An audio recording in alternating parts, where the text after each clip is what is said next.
Selamat pagi, sahabat Fresh Juice dimanapun Anda berada. Senang rasanya kembali menyapa Anda dalam Daily Fresh Juice spesial edisi OMK. Semoga Anda sekalian sehat dan berbahagia. Hari ini Jumat 20 Januari 2023. Bersama saya Yohana Lestari dari Jakarta yang merupakan salah satu member OMK DFJ Fellowship 12. Injil dan renungan hari ini akan dibawakan oleh Kak Alan Encobart Kewas dari Garut yang juga merupakan salah satu member OMK DFJ 12. Selamat mendengarkan.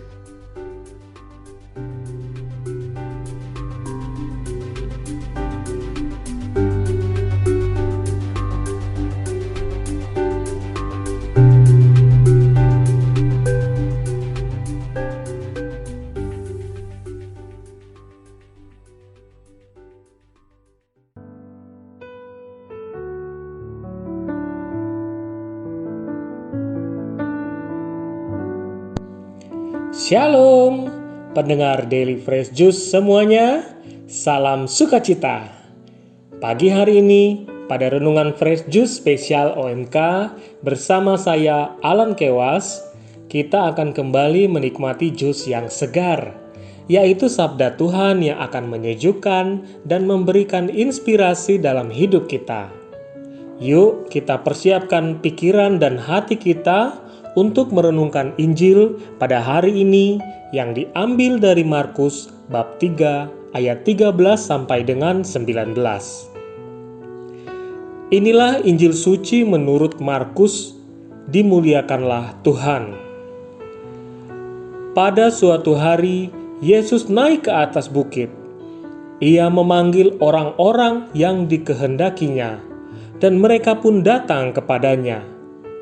Ia menetapkan 12 orang untuk menyertai dia, untuk diutusnya memberitakan Injil dan untuk menerima dari dia kuasa mengusir setan.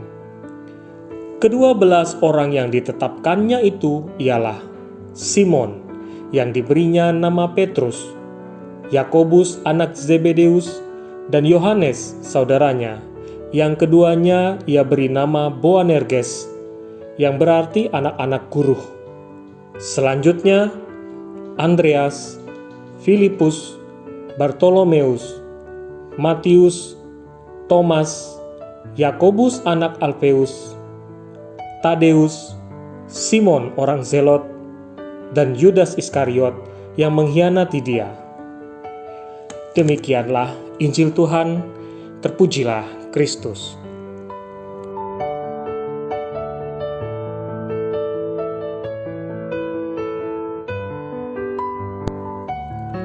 Para pendengar Fresh Juice yang diberkati oleh Allah, setelah merenungkan Injil yang kita baca barusan, saya teringat kepada sebuah lagu anak-anak sekolah minggu yang dulu sering saya nyanyikan.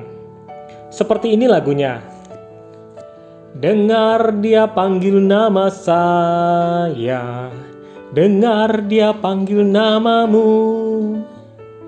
Dengar dia panggil nama saya, dengar dia panggil namamu. Nah, biasanya guru sekolah minggu akan mulai memanggil satu persatu nama anak-anak sekolah minggu. Dan mereka yang dipanggil namanya secara bergantian harus fokus dan menjawab dengan bernyanyi. Ku jawab ya, ya, ya. Ku jawab ya, ya, ya. Ku jawab ya Tuhan, ku jawab ya Tuhan, ku jawab ya, ya, ya.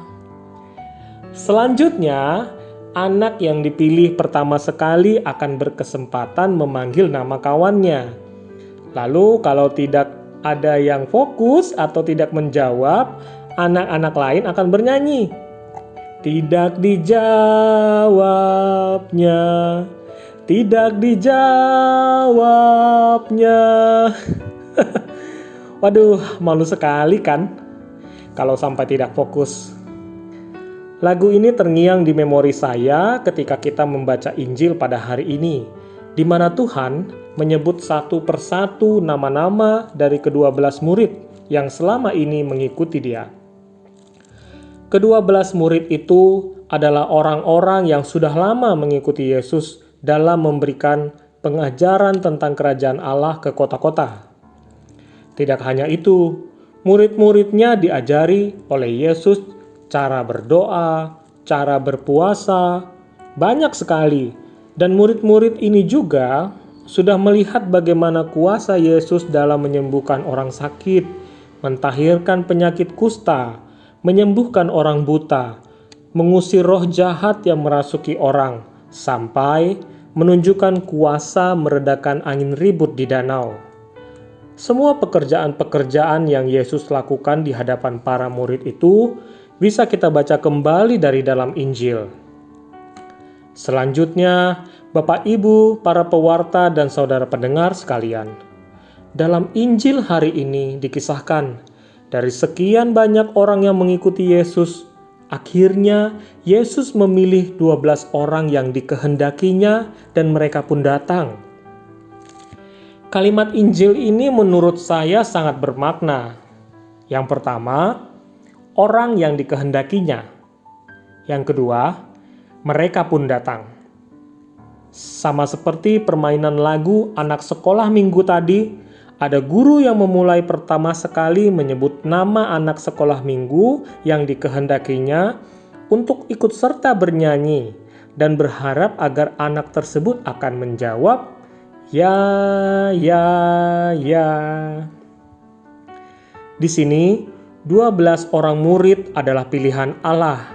Setelah lama mereka mengikuti Yesus, Yesus mengenali sifat-sifat ke-12 muridnya. Yesus mempercayakan ke-12 murid tersebut untuk dapat menyertai dan membantunya, memberikan pengajaran. 12 rasul dipilih untuk dapat menyebarkan berita sukacita kepada lebih banyak lagi orang, sampai ke seluruh dunia mengenal akan kasih Allah. Saudara pendengar sekalian, pada tanggal 31 Desember 2022 yang lalu, dunia berduka dan khususnya Gereja Katolik kehilangan sosok Bapak Paus Emeritus Benediktus ke-16. Saya masih mengingat di tahun 2005 ketika menonton pengumuman konklav di TV setelah wafatnya Santo Yohanes Paulus II dan digantikan oleh almarhum Paus Emeritus Benediktus ke-16. Juga dulu menantikan sidang konklav di tahun 2013 ketika Sri Paus Fransiskus terpilih meneruskan karya kepausan untuk memimpin umat Katolik sedunia. Ketika itu saya ikut menangis terharu melihat Sri Paus terpilih menyapa umat, seakan sosok Yesus sendiri tampil di depan kita semua. Peristiwa itu adalah contoh nyata di zaman ini, bagaimana Allah memilih rasul yang akan memimpin umatnya. Mereka adalah kehendak Allah, dan mereka mengatakan ya kepada panggilan Tuhan itu. Kita sebagai jemaat Gereja Katolik bisa menyaksikan bagaimana karya-karya kasih Tuhan dilaksanakan oleh Bapak Paus, para uskup, para imam, biarawan, biarawati yang dipanggil dan menjawab ya untuk diutus memberitakan Injil. Tidak hanya itu, kita pun sebagai pengikut Yesus, apapun profesi, pangkat, status sosial kita, saat ini kita sedang dibimbing, sedang dipersiapkan untuk kelak menjadi murid-murid pilihannya untuk meneruskan karya kasih Allah. Apakah nanti kita akan menjawab, "Ya Tuhan, aku datang dan mengikuti Engkau"? Hal ini harus menjadi permenungan kita setiap hari, setiap kita bangun dan memulai hari. Apakah kita siap untuk dipanggil menjadi Rasul Yesus di dunia? Bapak, Ibu, para pewarta, saudara pendengar sekalian, kita semua, jika kita sadari, sebenarnya telah begitu banyak, bahkan berkali-kali mengalami bagaimana Yesus memberikan pengajaran akan kerajaan Allah, memperlihatkan kesembuhan orang sakit. Pasti ada masa ketika kita sedang jatuh atau terpuruk atau sedih, dan orang lain memberikan penghiburan, kekuatan, semangat. Tuhan sedang mempersiapkan kita semua untuk menjadi pewarta kabar sukacita. Di dalam perkataan, perbuatan kita, Tuhan saat ini sedang menyertai kita. Dan Tuhan menginginkan kita untuk siap diutus, untuk siap menerima kuasa mengusir setan. Mengusir setan yang bagaimana? Mengusir kedagingan kita, mengusir hawa nafsu, mengusir ketamakan, mengusir amarah, mengusir kedengkian dan iri hati. Itu berasal dari dalam diri, pikiran, hati kita sendiri. Sehingga tubuh, hati, pikiran kita bersih dan menjadi tempat di mana kerajaan Allah hadir dan berkuasa. Dengan demikian, kita akan menjadi saluran berkat untuk sesama kita. Jika kita selalu meminta dalam doa, Tuhan akan mendengar. Mintalah agar setiap hari, setiap pagi, Tuhan kembali memampukan kita untuk mengusir sifat-sifat setan tadi. Sehingga kita siap untuk tersenyum, kita siap untuk menolong, kita siap untuk bekerja keras sesuai kehendak Allah. Semoga renungan pada hari ini semakin menguatkan iman kita dan menjadi penerang untuk langkah kehidupan kita.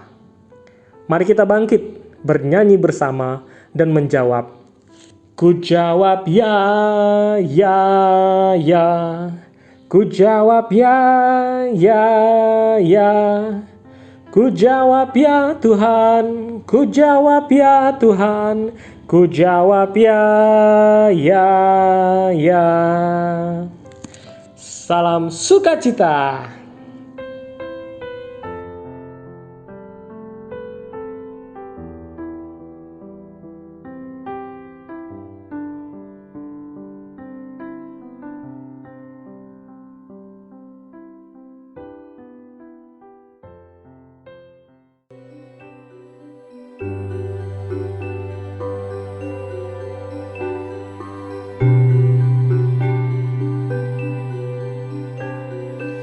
Terima kasih Kak Alan Angel Barkewas atas firman dan renungan yang dibawakan hari ini. Semoga kita semua bisa menjadi pribadi yang taat dan siap untuk menjadi murid-murid pilihannya, agar kita pun bisa meneruskan karya kasih Allah dimanapun kita berada.